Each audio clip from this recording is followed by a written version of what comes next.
سڵاوتان لێبێ من علی فێرخوازم لە زانکۆی نەتۆڵی تیشکی سلێمانی لە بەشی ئەندازیاری شارستانی من بۆیە زانکۆی نەتۆڵی تیشکم هەڵبژاردووە لێرە فێرخوازان بە باشترین شێوە ئامادە دەکرێن وانەکان بە تیۆری و پراتێکی دەخوێنرێن.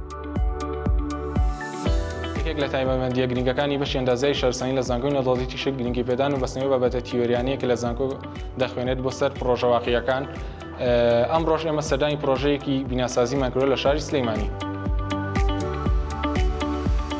من شاڵا عەبدوڵڵا مامۆستا لە بەشی ئەندازیاری شارستانی لە زانکۆی نێودەوڵەتی تیشکی سلێمانی.